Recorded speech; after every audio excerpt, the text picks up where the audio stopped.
Magandang umaga ulit sa ating lahat. Ayan. Good morning. Indeed, it is a wonderful day and nakakatuwang makita ulit ang bawat isa na narito.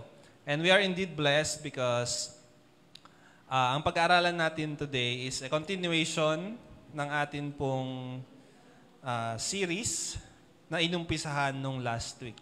So, nung last week po, nagturo si Pastor about removing the yeast of the Pharisees. So, last week, magbigay lang ako ng konting summary because I believe na kailangan kong ulitin ulit ito that the yeast of unbelief ay it is something na hindi natin minsan namamalayan na mayroon tayo. Okay, gaya na ng yeast na sinabi, what is yeast? Napakaliit pero napakalaki ng epekto kapag hinalo mo siya sa dough o sa harina. So, the Pharisees and the Sadducees nung last week, sila po ay humihingi ng signs sa Panginoon. And ang paghingi nila ng sign na ito is hindi para maniwala sila sa Panginoon. Okay? Humingi sila ng sign para may masabi sila na hindi karapat-dapat ang Panginoong Jesus or hindi siya yung sinasabi niya kung sino siya. Okay, they use these signs, they ask these signs to disqualify Jesus. And later on, nung pinag-aralan po natin yung topic, the disciples felt anxious for not bringing bread. Okay? So, naging usap-usapan sa mga disciples, hindi tayo nagdala ng bread. Kasi nabanggit ni Jesus, beware the yeast of the Pharisees. So, ang naisip nila, dahil wala tayong dalang bread. But actually, Jesus was talking about the teachings and the doctrines of the Pharisees and the Sadducees. So, bigyan ko lang kayo ng konting background. Ang mga Jew, syempre alam po natin na sila ay, ang mga disciples ni Jesus, they are Jews. Okay, they belong to the house of Israel. At ang kanilang pinaglilingkurang Diyos ay si Yahweh, ang Diyos ng Israel. And during those times, their only access to God is through the teachings of the Pharisees and the Sadducees sa mga temples. So, pumupunta sila doon para makinig ng salita ng Panginoon. At kung ano yung itinuro ng Fariseo, yun yung natatanggap nila. Okay, so could you imagine someone na talagang nataniman na ng yeast ng mga Pharisees? So, Jesus now is trying to transform them into something na hindi dapat nila ma-acquire yung yeast of the Pharisees. So these are our traditions, our culture na kinagisnan na hindi naman pala sinasabi ng Bible. So marami tayong na-realize last week. And what's interesting about yeast is that it works internally. Okay? So overnight, hindi mo na mamalayan, kumalat na pala yung yeast sa ating mga puso. Okay? So, one thing is that, yung sabi ko nga, naghahanap sila ng bread. Hindi ba nila naalala na nag-provide ang Panginoong Jesus ng bread and fish for the 5,000? But, after the conversation with the Pharisees, nagkaroon sila ng unbelief kaagad sa mga puso nila. Because, hindi nila namalayan, nasagap na pala nila yung the yeast of unbelief ng mga Pharisees during those times. And it's good thing, kanina po sa announcements natin, is that naipaalala po sa atin what are the things na gusto nating ipagpasalamat sa Panginoon. Because I believe ang mga disciples ni Jesus, there's one thing na meron silang, ano tawag doon?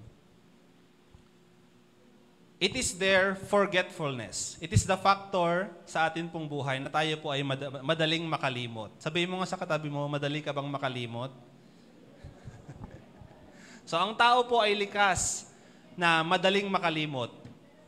At it is a good thing na napaalalahanan po tayo kanina, starting this year, what are the things na ginawa ng Panginoon sa atin? What were the miracles na ipinaranas ng Panginoon sa atin? This year ba ay nagkasakit ka ng malala, pinagaling ka ng Panginoon? This year ba ay dumating ka sa point na walang-wala ka na talagang pera, pero nagbigay ang Panginoon, still, buhay ka pa rin naman. He sustained you. Dumating ba sa point na akala mo babagsak ka na sa school, sa isang subject? Pero makapasa ka pa rin naman, nakapag-enroll ka pa rin naman. So, forgetfulness plays a big part sa atin pong unbelief sa Panginoon minsan. Ang bilis nating makalimot. Because kapag naapalalahanan po tayo na kapag nung ginawa na niya noon in the past, I believe na gagawin ulit ng Panginoon sa mga panahong ito at sa mga susunod pang mga araw. Amen po ba? If He is faithful then, I know that He will be faithful forevermore sa mga taong nagmamahal sa Panginoon. Sabihin mo nga sa katabi mo, God is faithful. God is faithful. Yes. So, tanggalin na po natin sa puso natin the unbelief. Okay? So, I want to remind you this because what we will be studying today is another yeast na meron po sa mga Pharisees. And this yeast is the yeast of unloving. Ayan. Tingnan mo nga yung katabi mo. Masasabi mo bang mahal mo siya? Ayan.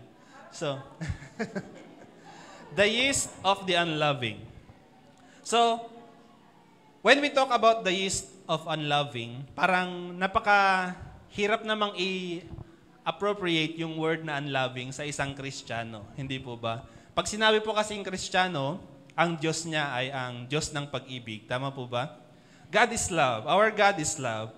And dito po sa babasahin nating mga passages, Jesus was very serious about this kasi gumamit siya ng 3 parables just to illustrate ano nga ba ang ibig sabihin ng pagmamahal ng Panginoon sa atin. Gaano ba tayo kamahal ng Panginoon? Tanungin mo nga yung katabi mo, alam mo ba kung gaano ka kamahal ng Panginoon? Okay, so I pray na sana po ay malaman natin at mangusap ang Panginoon sa atin as we study His Word today. So let us read. Open with me your Bibles, please, in the book of Luke, chapter 15. Ayan, buong chapter 15 po ito. So, basahin po natin from verse 1. Then all the tax collectors and the sinners drew near to Him to hear Him. And the Pharisees and scribes complained, saying, "This man receives sinners and eats with them." So He spoke this parable to them, saying, "What man of you, having 100 sheep, if he loses one of them, does not leave the 99 in the wilderness, and go after the one which is lost until he finds it? And when he has found it, he lays it on his shoulders, rejoicing. And when he comes home, he calls together his friends and neighbors, saying to them, 'Rejoice with me, for I have found my sheep which was lost.' I say to you that likewise there will be more joy in heaven over one sinner who repents than over 99 just persons who need no repentance. Or what woman, having 10 silver coins, if she loses one coin, does not light a lamp, sweep the house, and search carefully until she finds it? And when she has found it, she calls her friends and neighbors together, saying, 'Rejoice with me, for I have found the piece which I lost.' Likewise, I say to you, there is joy in the presence of the angels of God over one sinner who repents." So hanggang doon lang muna tayo mangbabasahin po natin. Let us just come to a simple prayer. Lord, we want to thank you for the reading of your word, Lord God. We believe, Lord God, that your words are alive, Panginoon, and that they can accomplish great things sa amin pong mga puso, sa amin pong mga buhay, sa aming mga relationships, Lord God. Father God, we ask of your Holy Spirit, Lord, to reveal unto us, O God, kung meron ba kaming yeast of unloving sa aming pong puso, Panginoon. Kung meron ba kaming yeast, O God, of this unloving na namumuo sa amin pong mga relationships, sa amin pong family, O God, sa amin pong mga taong nakakasalamuhan namin sa araw-araw, Lord God. So Lord, Give us a teachable spirit, Panginoon, na nakikinig, Panginoon, sa iyong mga pangaral, O God, tonight. So Lord God, we just thank you, and we lift unto you our hearts, and the rest of this day, Lord God. Thank you, and we bless you. In Jesus' name we pray. Amen. Beware the yeast of unloving. Okay, so meron po tayong scenario dito where many Jews followed Jesus to hear His teaching. So yung binasa po natin is from chapter 15. So kung babasahin po natin yung mga previous chapters, makikita po natin doon na maraming mga taong sumusunod sa Panginoong Jesus para makinig ng kanyang mga teachings. And habang sila po ay nakikinig, napansin po ng mga Pariseyo na may mga kabilang po sa mga nakikinig doon is yung mga tax collectors, mga sinners, okay? So halo-halong tao po ang nandoon. The Jews, the tax collectors, the sinners, the Pharisees, lahat po sila ay nandoon. And mind you, they have different motives kung bakit sila nandoon. Okay?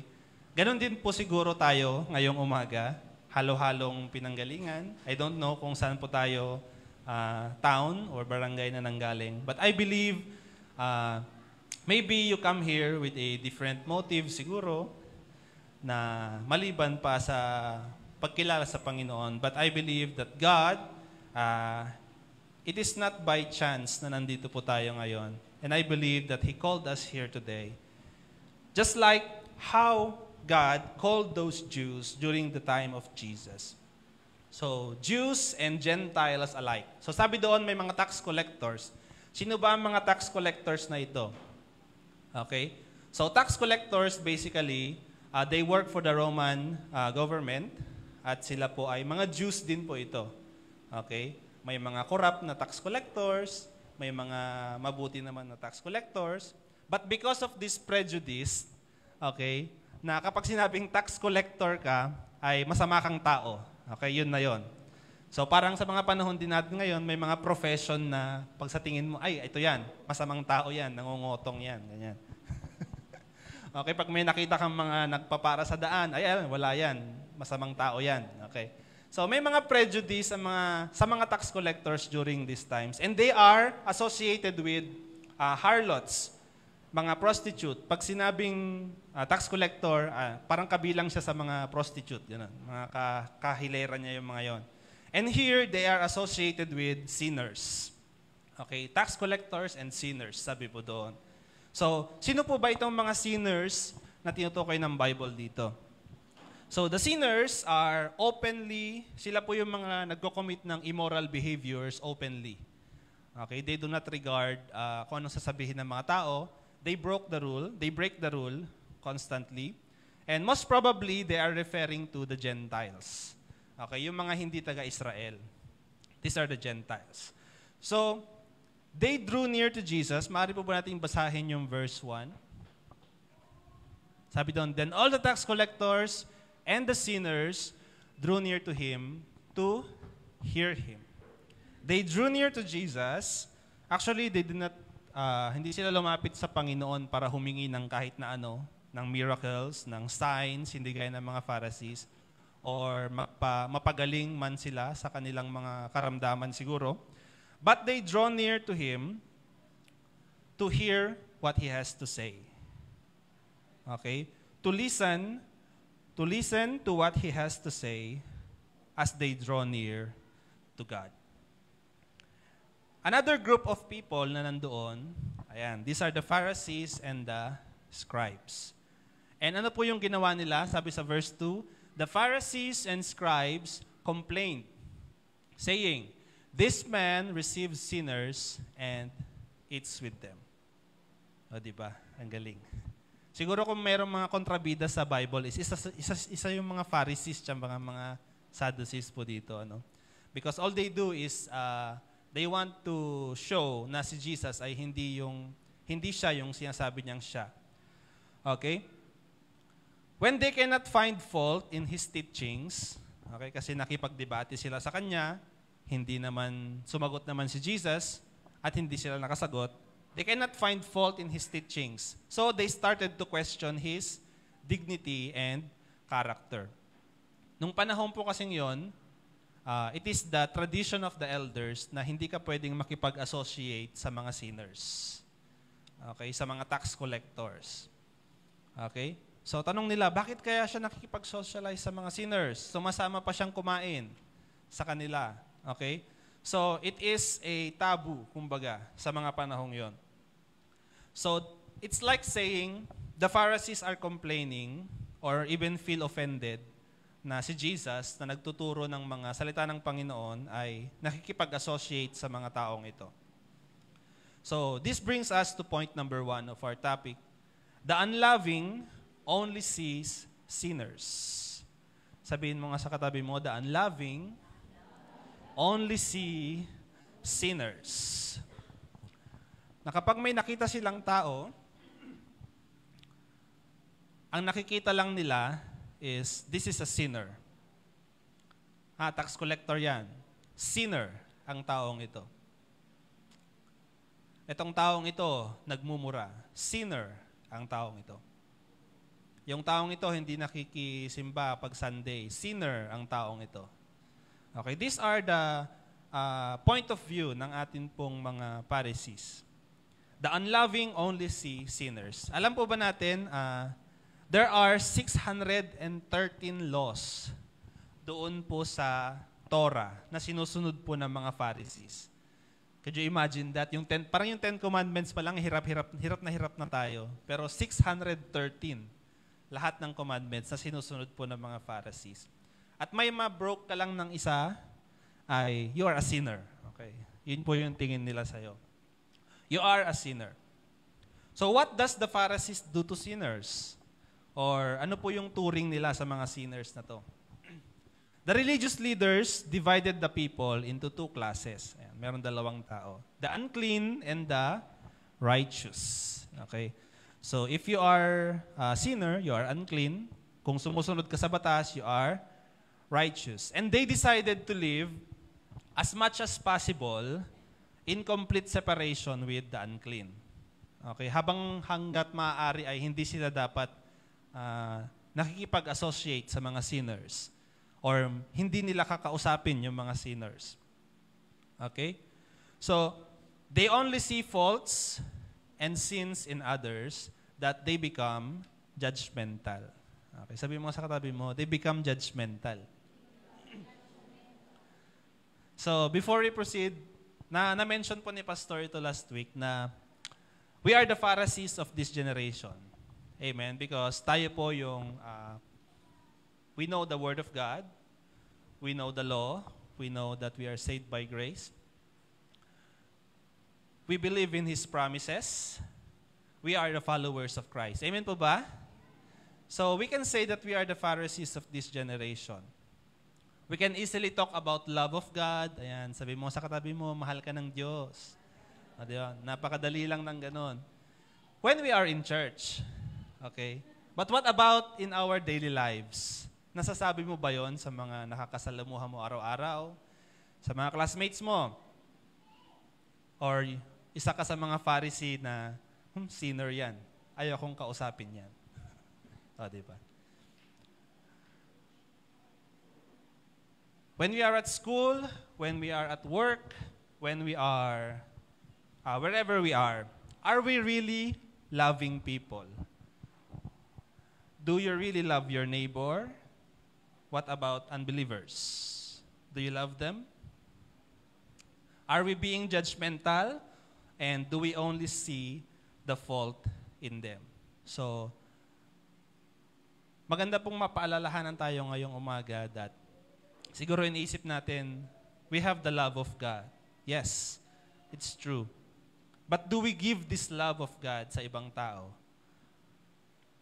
Are we being the image of God sa atin pong mga workplace, sa atin pong mga trabaho, sa ating mga schools, sa ating mga businesses?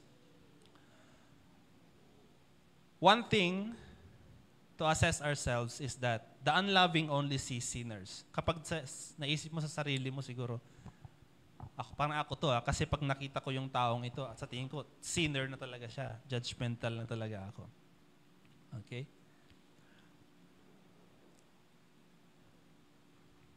So we easily talk about love of Christ, but we cannot talk about it outside the church and in our daily lives.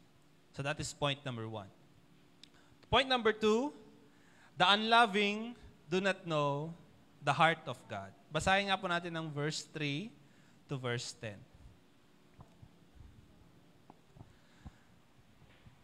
After hearing that the Pharisees, sinabi po nila kay Jesus, "You are associating with the sinners, with the tax collectors."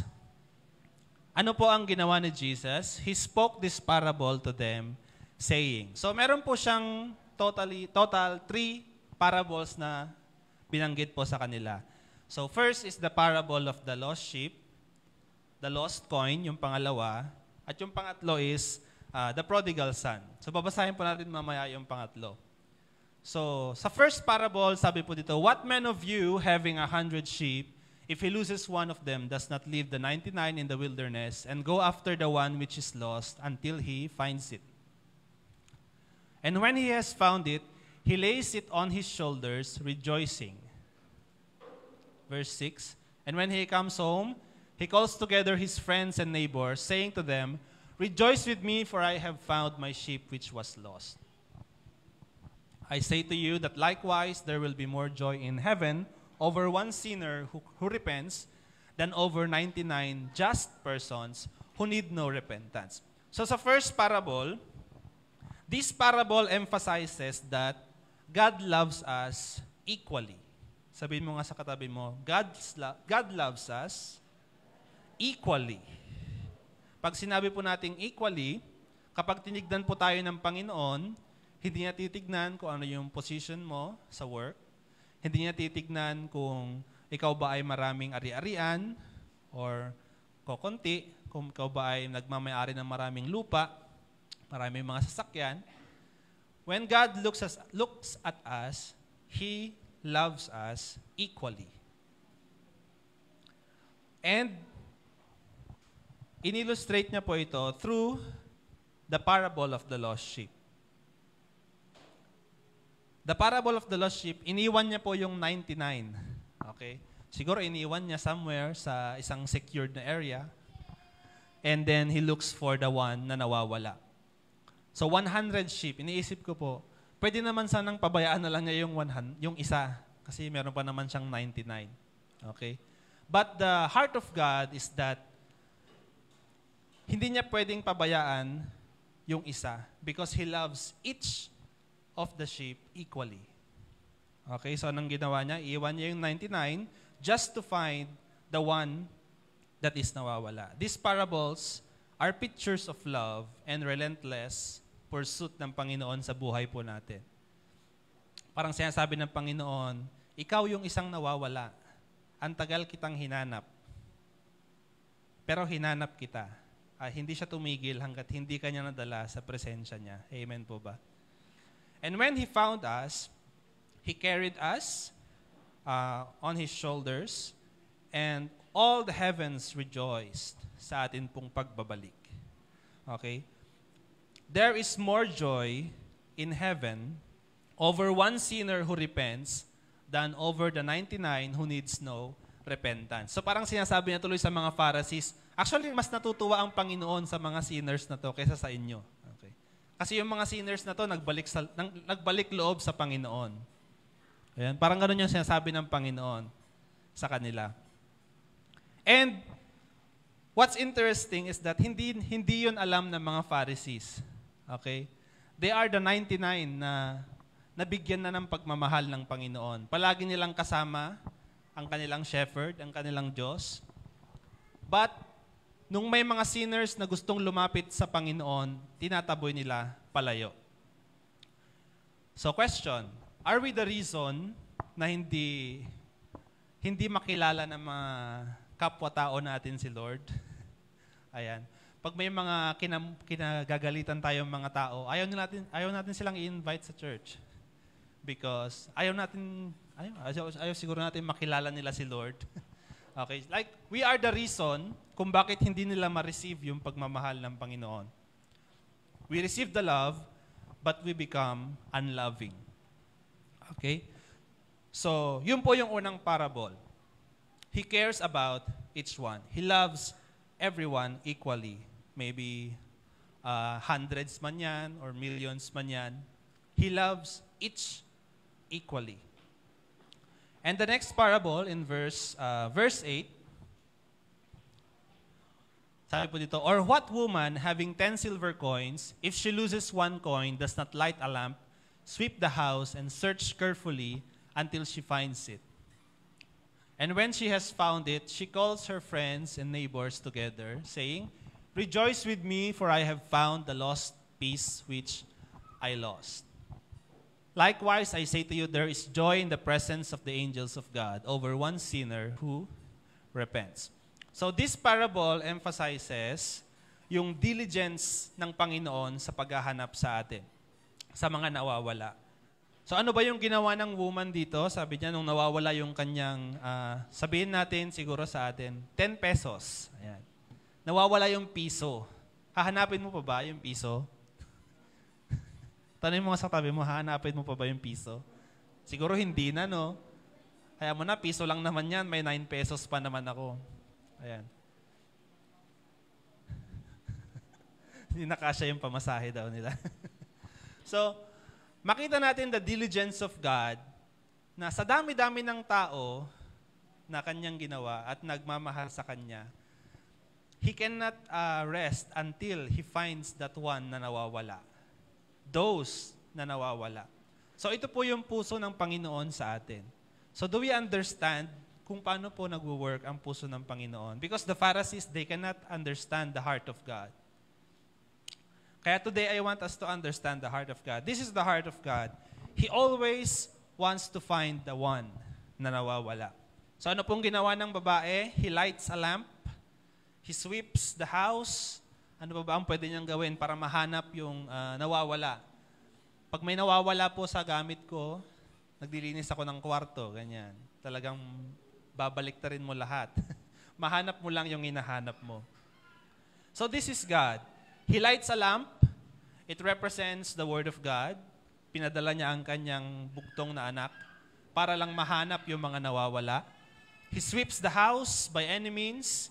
He uses the Word, the Holy Spirit, even us, the believers. Ginagamit niya tayo para mahanap yung mga nawawala. Okay, just to return them. Because there is joy and rejoicing in heaven over one sinner that repents. Sabi ng Bible. But the Pharisees could not see this because they despise the sinners. Pag kasi sinabing sinner ka na parang wala nang pag-asa itong taong ito. Hayaan mo na lang siya. Marami pa naman tayong naglilingkod sa Panginoon. Okay, madaling sabihin, pero this is not the heart of God. They do not know the heart of God. They are blinded by their self-righteousness. And they cannot recognize their need of grace and mercy from God. There is more joy in heaven over one sinner who repents than over 99 just persons who needs no repentance. So more joy for repentant than the self-righteous. So sa madaling sabi nga, mas natutuwa ang Panginoon sa mga sinners na nagbabalik loob kaysa po sa atin na nandito na dati. Okay, tanggapin mo man yan o hindi. Mas natutuwa ang Panginoon kapag merong isang lost sinner na bumalik sa kanyang piling. And it is our duty as believers to help ang mga taong ito na nawawala to return to God. Amen po ba? Sabihin mo sa tabi mo, it is your duty. Yes, it is our duty as believers. But it is also important to emphasize repentance. Okay? So, hindi lang basta sinners, ang Panginoon hindi natutuwa sa kasalanan, pero mahal niya yung sinner. But the sinner needs repentance. Sabi mo sa katabi mo, the sinner needs repentance. Jesus emphasized repentance as a requirement for the sinners. So, we are all sinners. Amen po ba? Tayo po ay nagkasala sa Panginoon. Walang ni isa ang nakasunod sa batas. At walang ni isa ang nakasunod sa standard ng Panginoon. we are just all saved by grace and mercy of God. Amen po ba? It is not our deeds, it is not our good works that qualifies us, but it is only the sacrifice of Jesus na tayo po ay ligtas. So, repentance is very important. What do you mean by repentance? Tayo po ay magsisi sa ating mga kasalanan, tumalikod, yung bang na-realize mo na yung daang nilalakaran mo ay hindi dapat, kaya you go the other way and you go back doon po sa will ng Panginoon. So malalaman po natin ito in the next parable natin pong pag-aaralan. Which brings us to our last point. Point number 3, the unloving lives in anger and bitterness. Gusto po ba natin ito? Mabuhay tayo sa galit at pait. Anger and bitterness. So, basahin po natin ang verse 11 hanggang verse 32. And let us read this with understanding. At sana po ay maintindihan tayo as we read this. Then he said, a certain man had 2 sons. And the younger of them said to his father, Father, give me the portion of goods that falls to me. So he divided to them his livelihood. And not many days after, the younger son gathered all together, journeyed to a far country, and there wasted his possessions with prodigal living. But when he had spent all, there arose a severe famine in the land, and he began to be in want. Then he went and joined himself to a citizen of that country, and he sent him into his fields to feed swine. And he would gladly have filled his stomach with the pods that the swine ate, and no one gave him anything. But when he came to himself, he said, How many of my father's hired servants have bread enough and to spare, and I perish with hunger? I will arise and go to my father, and I will say to him, Father, I have sinned against heaven and before you, and I am no longer worthy to be called your son. Make me like one of your hired servants. And he arose and came to his father. But when he was still a great way off, his father saw him and had compassion, and ran and fell on his neck and kissed him. And the son said to him, Father, I have sinned against heaven and in your sight, and I am no longer worthy to be called your son. But the father said to his servants, Bring out the best robe and put it on him, and put a ring on his hand and sandals on his feet. And bring the fatted calf here and kill it, and let us eat and be merry. For this my son was dead and is alive again. He was lost and is found. And they began to marry. Yun po yung first half ng atin pong parable. Meron pong second half. Basahin po natin. Now his older son was in the field, and he came and drew near to the house. He heard the music and dancing. So he called one of the servants and asked what these things meant. And he said to him, Your brother has come, and because he has received him safe and sound, your father has killed the fatted calf. But he was angry and would not go in. Si older brother po ito. Therefore his father came out and pleaded with him. So he answered and said to his father, Lo, these many years I have been serving you. I never transgressed your commandment at any time, and yet you never gave me a young goat that I might make merry with my friends. But as soon as this son of yours came, who has devoured your livelihood with harlots, you killed the fatted calf for him. And he said to him, Son, you are always with me, and all that I have is yours. It was right that we should make merry and be glad, for your brother was dead and is alive again, and was lost and is found. Naintindihan po ba natin yung story? Okay. So, just to give a summary, there are 3 characters po dito sa ating story. We have the younger son, the father, at yung older son. So, in the Jewish traditions, kapag po ang pagbibigay po ng inheritance sa mga anak, usually kapag patay na yung magulang. Okay? So, nung humihingi yung younger son, akin na ang aking inheritance, yung mana mo para sa akin. Parang sinasabi niyang, parang kinocurse niya yung father niya na, Father, sana mamatay ka na para makuha ko na yung, yung mana ko. Okay? So, the inheritance is 1/3. Alam po ba natin kung bakit 1/3? Kasi yung older son, double portion po yung sa kanya. Okay, yun po yung tradition ng mga Jews. So, 1/3 of the inheritance mapapa sa kanya. At anong sinabi ng tatay niya? Hindi siya nagreklamo, hindi niya pinagalitan, or what? Ibinigay niya kung ano yung hinihingi ng kanyang anak.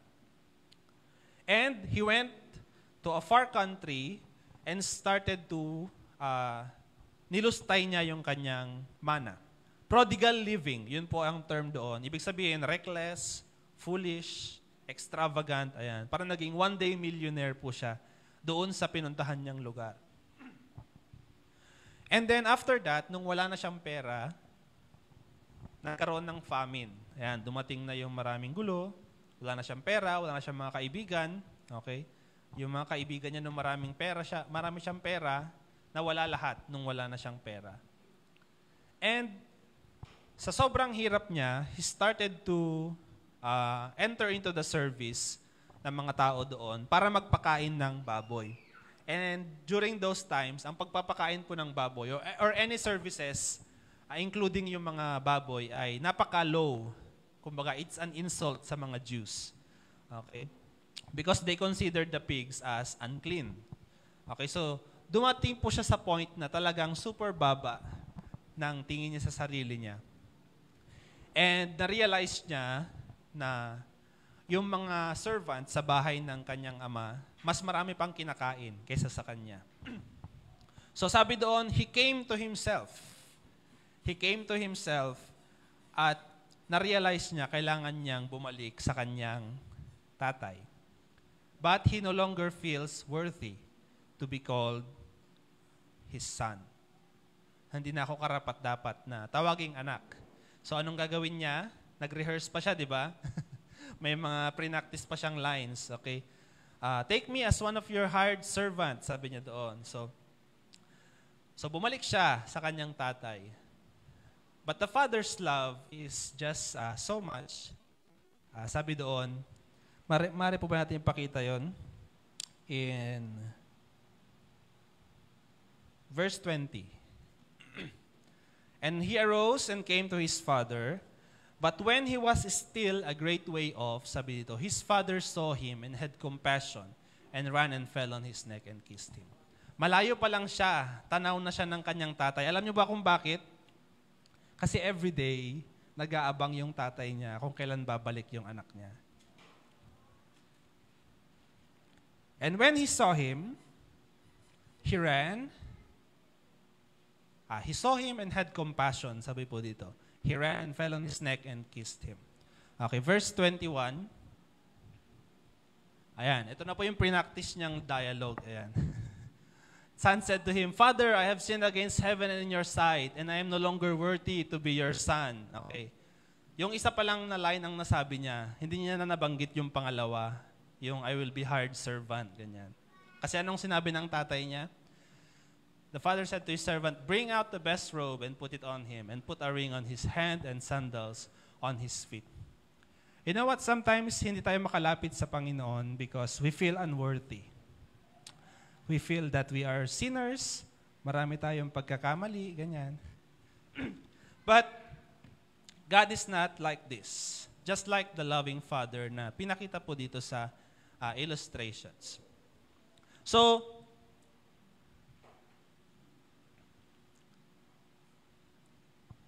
later on that day, narinig po ng kanyang older son na bumalik na yung kanyang kapatid. So ano pong naging reaction niya sa kanyang tatay? Ano pong sinabi niya? In verse 27, basahin po natin. And he said to him, your brother has come, and because he has received him safe and sound, your father has killed the fatted calf. But he was angry, sabi po sa verse 28. He was angry and would not go in. Therefore, his father came out and pleaded with him. So he answered and said to his father, Lo, this many years I have been serving you. I never transgressed your commandment at any time, and yet you never gave me a young goat that I might make merry with my friends. Yun na po yung anger. Next. But as soon as this son of yours came, who has devoured your livelihood with harlots, you killed him the fatted calf for him. The older son came home and became angry and bitter. Basically, sinasabi niya, yung kapatid ko niyan, he did not deserve this kind of treatment. He did not deserve this kind of love from his father. Kasi, umalis siya, nilustay niya yung pera, yung inheritance, tapos babalik siya ngayon. Okay?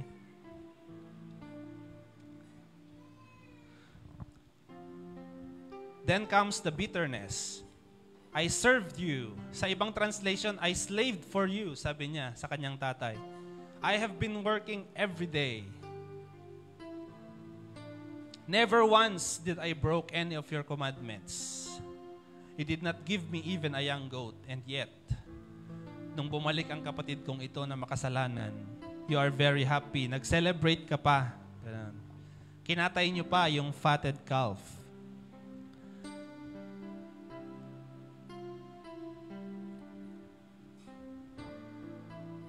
When Jesus told them these parables, He wanted the Pharisees to realize that they are like the older brother, na they do not want these sinners to come back. They do not want these sinners to experience the love of God sa buhay po nila. They complain and feel angry and bitter when the sinners approach God, and God gives the same love that He gave them. Nagiging ganito rin po ba tayo sa atin po mga kapatid? Yung kapatid mo, hindi mautusan. Puro reklamo. Puro padabog. Pero siya yung favorite pa ng nanay mo. Di ba?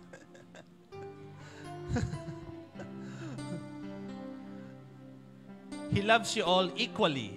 Ayan, sabi nga, He loves you all equally. Pero sa tingin mo, He did not deserve this kind of love. Kasi ikaw, masunurin ka. Ayan. Ikaw, hindi ka nagdadabog. Lahat ng iutos sa'yo, talagang sinusunod mo.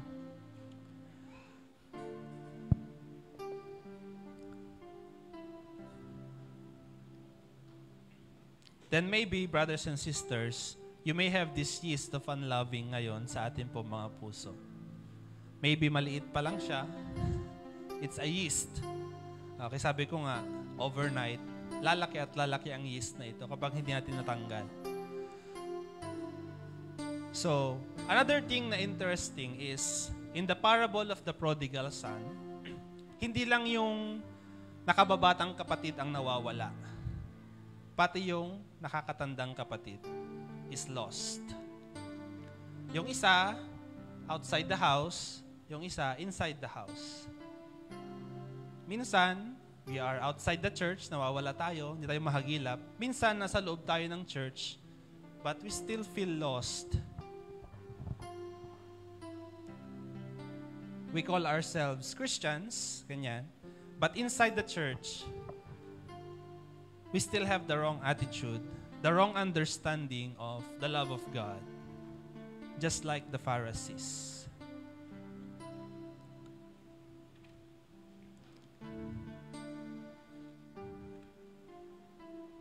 So I will just want to end this teaching with a little testimony.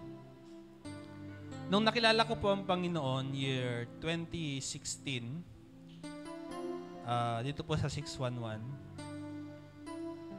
it is siguro the most important thing na nangyari sa buhay ko. Yung nakilala ko si Lord. I was a sinner. Lahat ng mga ginagawa ko, I don't consider kung anong iisipin ng Panginoon. I felt lost because during those times, I feel na I have the spirit of abandonment because I did not know kung sino po yung tatay ko. I was fatherless. Hindi ko po siya nakilala.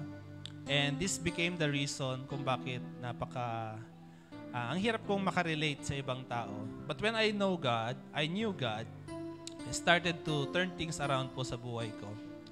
But during those times, those early times, doon din po ako nagkaroon ng self-righteousness na tinatawag.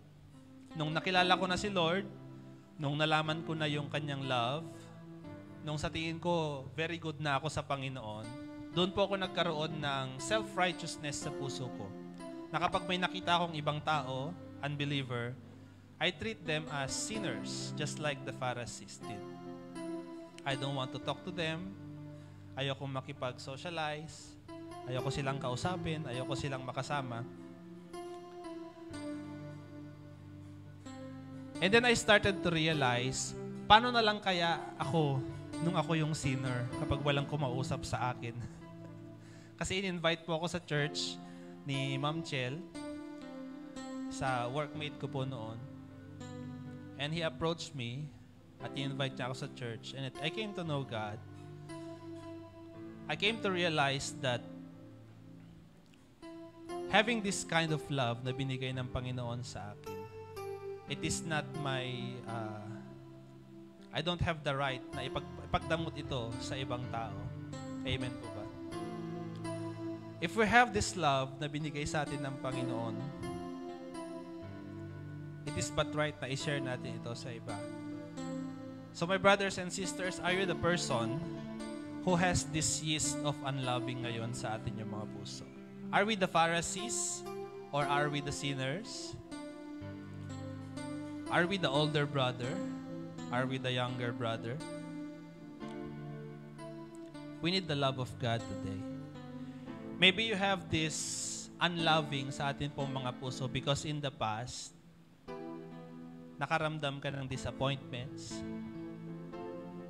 You've given love, but you did not receive love back in return. Maybe because may mga karanasan tayo sa mga taong nakasalamuhan natin in the past. Maybe these are your teachers in the past. Maybe these are some of your relatives. Are you that person who is living in a life of sin? Are you lost and cannot find a way back to God? If you think today that you need the love of God, I want you to stand up.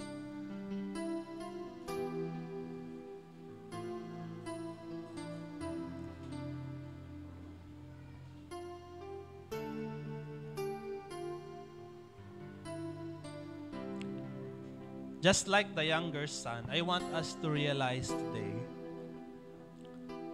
that at some point sa atin pong buhay, tayo po ay nawawala. We are lost.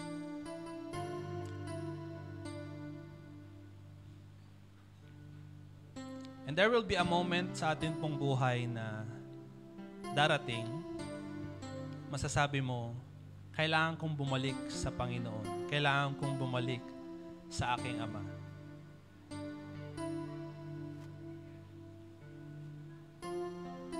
And that decision, maybe it is a decision that you have to make today.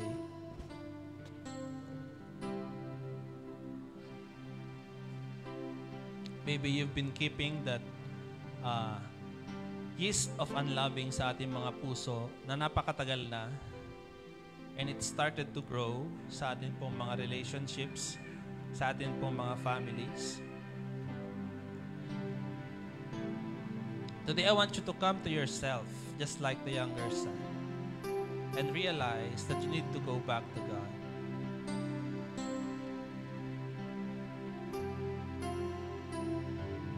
Remember the times na tayo po'y binigyan ng pagmamahal ng Panginoon.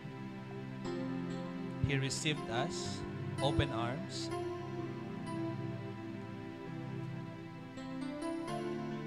Even if we feel that we are not worthy to be called His children, still, the moment that we make that decision na bumalik sa Kanya, palagi lang siyang naghihintay. He is always waiting for you to make that decision. He is always waiting for us na bumalik sa Kanya.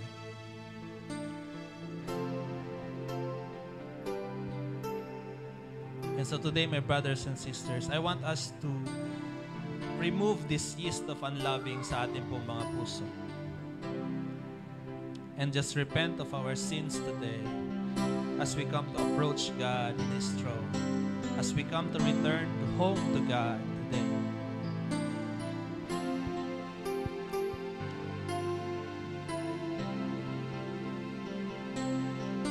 For it is the Father's love that brings us home to Him, that calls us to Him. So today as we worship God, let us sing this song.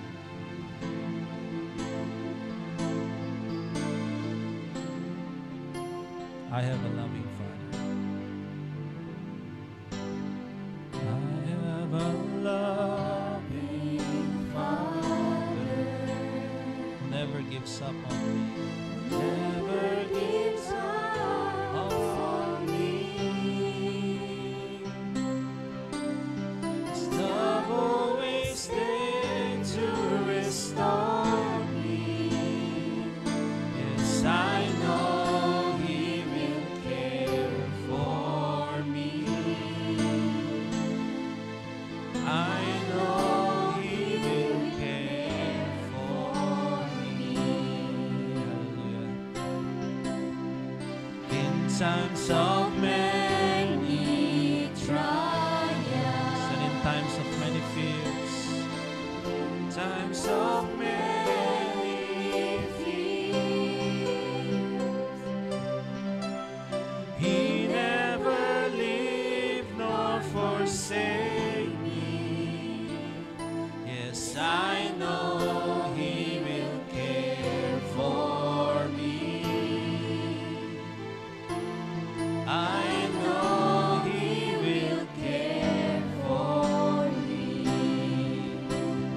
Draw me closer to your heart. Embrace me in your arms. I will love you, my Father. You are my everything. Draw me closer, oh God. Draw me closer Yes, to Jesus. your heart. Embrace me in your arms. Embrace me in your arms. I will love you, my Father. You are my everything. Now today, I want you to speak to God. I want you to confess all of your sins to God today. Especially this sin of unloving sa atin pong mga puso. I know that we have experienced this sa atin pong mga kanya-kanyang families. We have that family member that we cannot give love to. There is this kapatid na pinipigilan nating makareceive ng pagmamahal na galing sa ating mga parents. This someone, this classmate, this workmate that we constantly judge.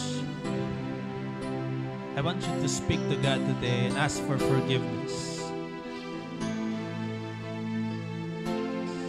Just lay it all unto God today. Because in the repentance of this sinner, of us sinners, there will be rejoicing in heaven sa ating pagbabalik loob sa Panginoon. Just confess your sins today. Come on, just keep confessing to God. All the things that hinders us, just lay it all down to God. Hallelujah. Yes, Jesus.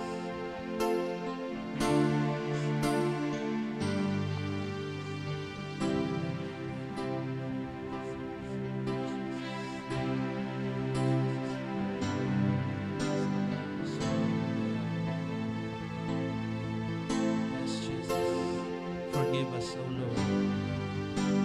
Forgive us of our self-righteousness, O God. Forgive us of this unloving spirit, Panginoon. Forgive us, Jesus.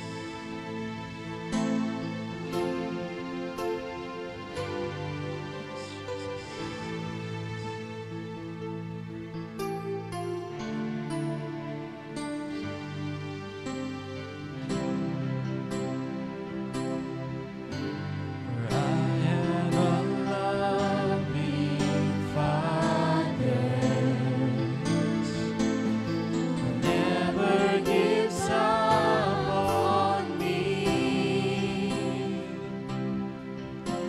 His love always there to restore me. I know He will care for me. I know He will care for me. In times of many trials, in times of many trials, and in times of many fear, in times of many fear, He never leaves nor forsakes me. He never leaves nor forsakes me. I know He will care for me. Yes, I know He will care for me. Let's ask God today. Draw me closer to your heart. Embrace me in your arms. I will love you, my Father. You are my everything. Draw me closer to your heart. Embrace me in your arms. I will love you, my Father. You are my everything. Draw me closer to your heart. Embrace Praise me in Yes, your Jesus. arms. We want to know your heart, oh God. You, my Father. You are my everything. Sing that again. Draw me close. Yes, Jesus. Draw us closer to you, oh God. We need you, Lord. Praise me in your arms.